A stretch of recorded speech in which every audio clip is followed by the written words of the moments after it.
এই যে নদীটাকে দেখতে পাচ্ছেন, এটাই সেই নদী যা দুই প্রতিবেশী দেশ ভারত এবং পাকিস্তানের মাঝে এক প্রাকৃতিক সীমানা তৈরি করেছে। হ্যাঁ, আমরা ভারতবাসীরা এই নদীকে চিনি কিষানগঙ্গা নামে, আর পাকিস্তানিরা এই নদীকে বলে নীলম নদী। খরস্রোতা এই নদীর দুই তীরে রয়েছে দুই দেশেরই দুই গ্রাম। তাই এই কিষানগঙ্গার পাড়ে দাঁড়িয়ে ওপারে তাকালেই আপনি স্পষ্ট দেখতে পাবেন পাকিস্তানের মানুষের জীবনযাপন, আবার উল্টো দিকেও তাই। এমনকি অনেক সময় দুই পাড়ের মানুষই একে অপরকে হাত নেড়ে শুভেচ্ছা বার্তাও জানায়। বর্তমানে সোশ্যাল মিডিয়া খুললেই এই কিষানগঙ্গা নদীর ভিডিও ভাইরাল। এই নদী ছবি বা ভিডিওতে যতটা সুন্দর লাগে, এই নদীর পাড়ে গিয়ে দাঁড়ালে আপনি বুঝতে পারবেন এই কিষানগঙ্গা নদী তার থেকে অনেক বেশি সুন্দর। নদীর এক পাড়ে ভারত আর অন্য পাড়ে পাকিস্তান, দুটো আলাদা দেশ, দুটো সম্পূর্ণ আলাদা পরিচয়, দুটো আলাদা সংস্কৃতি, এমনকি দুটো দেশের সম্পূর্ণ আলাদা নিয়ম কানুন। অথচ এই সমস্তটার মাঝখান দিয়ে বয়ে চলেছে শুধুমাত্র একটা নদী, যার জল কোনো সীমান্ত মানে না। এই জায়গাটার নাম কেরান ভ্যালি। কেরান ভ্যালি হলো কাশ্মীরের অন্যতম জনপ্রিয় এবং সুন্দর একটি অফবিট পর্যটন স্থান, যা Bharat Pakistan line of control অর্থাৎ এলওসির ঠিক উপরে অবস্থিত। ইতিহাস বলছে এই গ্রামটাই নাকি 1100 শতাব্দীতে রাজা করণ প্রতিষ্ঠা করেছিলেন।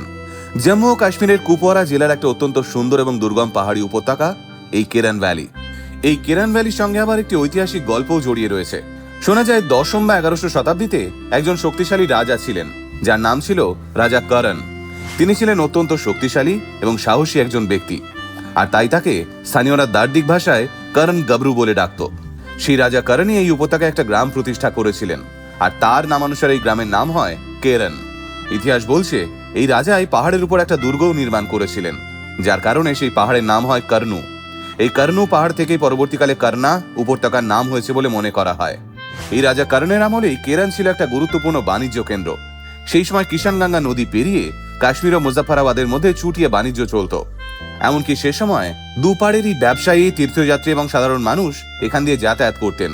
যদিও 1947 সালে দেশভাগের পর কিষানগঙ্গা নদী হয়ে গেল দুই দেশের মধ্যে একটা প্রাকৃতিক সীমান্ত, এবং লাইন অফ কন্ট্রোল এই গ্রামকে দুভাগে ভাগ করে দিল।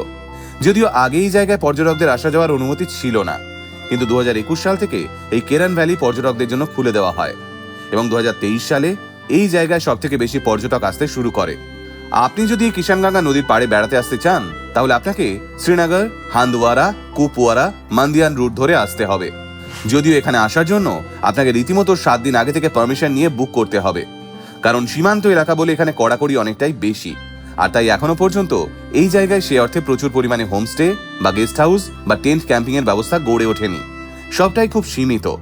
ভারতের এই কেরান ভ্যালিতে এলে বুঝতে পারবেন এটা যে শুধুমাত্র একটা সীমান্তবর্তী উপত্যকা তা কিন্তু একেবারেই নয়, বরং এটা যেন সত্যি সত্যি এক টুকরো স্বর্গ, যেখানে পাহাড়, নদী আর মানুষের অদম্য জীবনযুদ্ধ মিলিয়ে কেরান ভ্যালি হয়ে উঠেছে কাশ্মীরের বুকে এক অনন্য অধ্যায়।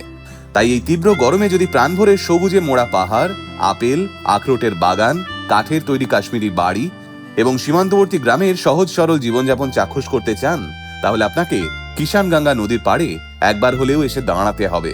সবাই ভালো থাকবেন।